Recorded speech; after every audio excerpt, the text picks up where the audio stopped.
Время встречи изменить можно. Встречу Зеленского и Трампа перенесли. Что известно на этот момент?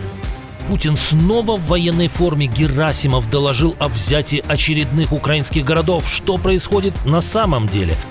Полыхает не только НПЗ. Украинские силы беспилотных систем ударили по Валдаю.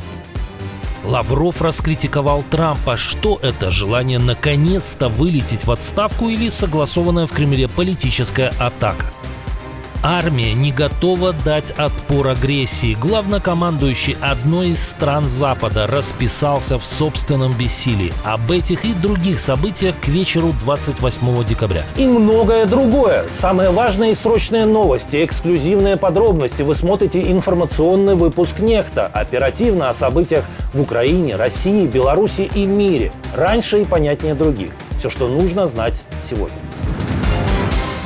Стало известно о переносе встречи Владимира Зеленского и Дональда Трампа. Администрация Белого дома внезапно поменяла расписание. Ранее сообщалось, что лидеры Украины и США встретятся в 15 часов по местному времени, но позже стало известно, что хозяин примет гостя на 2 часа раньше. Локация осталась той же. Впервые разговор лидеров пройдет не в Белом доме, а на личной территории Трампа, в его резиденции Мар-а-Лаго во Флориде. Это будет уже 6-я встреча президентов за год, но именно это способно дать новые сигналы по мирному плану и будущим гарантиям безопасности. По пути в США Владимир Зеленский заехал в Канаду и встретился с премьером Марком Карни. Уже там они провели срочный созвон с рядом европейских лидеров. К разговору подключились Макрон, Мелани, Мерц, Туск и генсек НАТО Марк Рютте, то есть весь костяк Запада, который будет гарантом послевоенной безопасности Украины. Путин не хочет мира, а мы хотим мира. Он человек войны, но боится говорить об этом публично, но мы видим шаги, и нам нужно остановить эту войну любыми способами. Как думаете, получится у Зеленского убедить в очевидных вещах главного миротворца, который остановил 8 войн? Делитесь мнениями.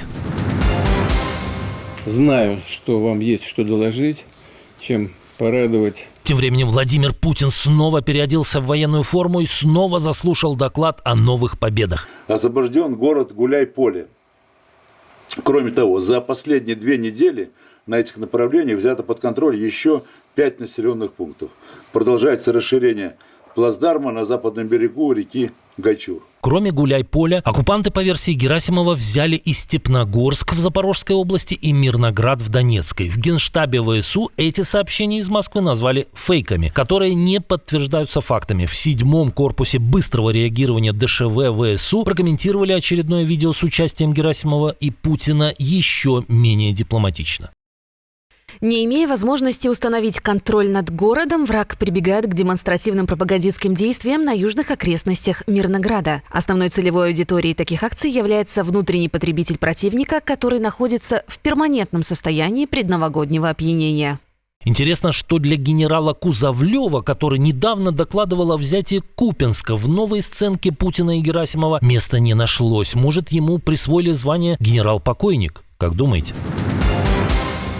Украинские дроны ударили по Валдаю. Речь пока не о знаменитой резиденции, в которой Путин прячется в критические моменты, как, например, во время похода Пригожина на Москву. На этот раз украинские БПЛА поразили другой Валдай. Так называется, а правильнее, наверное, сказать, называлась радиолокационная станция в Крыму. Она была глазами и ушами российской радиоразведки. О поражении этого важного военного объекта сообщил лично командующий силами беспилотных систем. По словам Роберта Мадяра-Бровди, украинские птицы накрыли еще одну важную цель в районе Черноморского. Это база хранения и запуска морских дронов «Камикадзе». Сергей Лавров проехался по Дональду Трампу. Накануне встречи Зеленского с президентом США со своими тезисами в публичном поле снова появился шеф российской дипломатии. Министр иностранных дел, чья карьера недавно повисла на волоске из-за срыва встречи Трампа и Путина в Будапеште, в этот раз начал с комплиментов в отношении хозяина Белого дома. Ценим усилия президента США Дональда Трампа и его команды по достижению мирного урегулирования, нацелены на дальнейшее взаимодействие с американскими переговорщиками по выработке устойчивых договоренностей, устраняющих первопричины конфликта. Потом от шефа российского МИДа досталось европейским кураторам режима Зеленского, которые мира не хотят. Но против натуры не попрешь. И во второй части интервью Лавров разнес мирную сделку Трампа на Ближнем Востоке.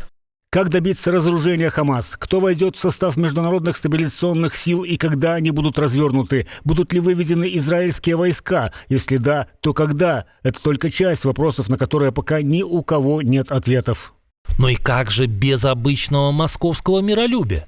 Для непонятливых политиков в Европе, повторю в очередной раз, опасаться, что Россия на кого-то нападет, не нужно, но если кто-то вздумает напасть на Россию, ответ будет сокрушительным. Как думаете, до Ла-Манша дня за 3 дойдут или все же за 4? Уважаемые подписчики, обращение к вам. Ведь именно вы решаете, узнает ли все эти новости еще больше людей. Каждая ваша подписка, каждый лайк, каждый репост, каждый комментарий длиннее 6 слов и каждый досмотр видео до конца помогает продвигать наши ролики среди сотен тысяч новых пользователей. Так еще больше людей узнают правду именно благодаря вам. Спасибо за то, что остаетесь с Нехта, и продолжаем.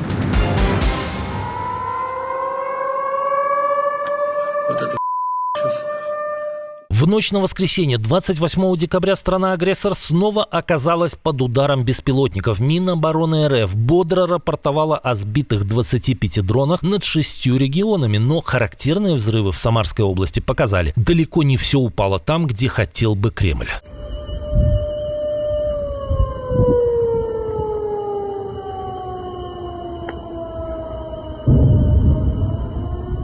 В Сызрани после полуночи прогремела серия ударов. Горожане писали о частичном отключении света и проблемах с отоплением. Это могло произойти после попадания по одной из подстанций. Российские и мониторинговые каналы также сообщают о как минимум 2 прилетах по местному НПЗ. К заводу мчались пожарные и скорые. По словам очевидцев, удар пришелся по установке ЭЛОУ АВТ-5, ключевому комплексу первичной переработки нефти, через который проходит сырье перед дальнейшей переработкой. Этот завод ежегодно выпускает 800 тысяч тонн бензина и 1,5 миллиона тонн дизеля. Он обеспечивает топливом Самарскую, Саратовскую, Пензенскую области и часть других регионов. В Генштабе ВСУ утверждали, что он также снабжает армию РФ. До этого предприятие подвергалось атаке ВСУ в начале декабря. Тогда дроны поразили установку первичной переработки АВТ-6. На нее приходится 70% всей мощности завода. Несколько столетий воины этой страны считались лучшими наемными солдатами Европы. Сильные и отважные горцы первыми научились системно давать отпор рыцарской коннице в пешем строю. И именно благодаря своим боевым качествам сумели прогнать лордов и создать крепкую зажиточную республику. Теперь командующий швейцарской армией расписывается в ее беспомощности. В интервью Neue Zürcher Zeitung Томас Зюсли честно признал, если завтра начнется полномасштабное нападение, Швейцария не сможет себя защитить. Более того, даже к самостоятельной защите от гибридных атак страна не готова. Мы не можем защититься от угроз на расстоянии или даже от полномасштабной атаки на нашу страну. В случае реальной чрезвычайной ситуации, по словам военачальника, только треть всех солдат будет полностью оснащена. Швейцария, которая давно придерживается нейтралитета, планирует увеличить военные расходы до 1% ВВП только к 2032 году. По оценке Зюсли, страна будет готова к отпору возможной агрессии к 2050. Нейтралитет работает только тогда, когда ты можешь защитить его оружием. И это звучит как холодный душ для страны, привыкшей к мысли, что ее вековые правила спасут ее и в следующей войне. Возможно, этот приступ откровенности случился с генералом, так как всего через несколько дней он уходит в отставку после 6 лет в должности. В США хотят отобрать у Трампа возможность заниматься делом, которое он очевидно полюбил. В Конгрессе хотят запретить переименовывать федеральные объекты в честь действующих президентов. С таким законопроектом выступила представитель Демократической партии Эйприл Маклейн Делани. Кроме того, она внесла на рассмотрение Конгресса и другой документ, который требует убрать фамилию Трампа с центра Кеннеди.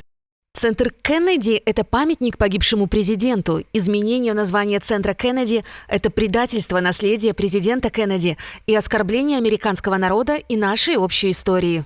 С похожей инициативой в Сенате выступил еще один демократ – Берни Сандерс. Скандал разгорелся после решения Совета Центра Кеннеди добавить к названию здания и фамилию Трампа. Родственники Кеннеди назвали это оскорблением памяти погибшего президента. Ушла эпоха. На 92-м году жизни умерла легендарная Брижит Бардо. Актриса стала мировой звездой после фильма «И Бог сотворил женщину» Роже Вадима в 1956 году. И уже в начале 70-х, сыграв более чем в 50 фильмах, она ушла из кино.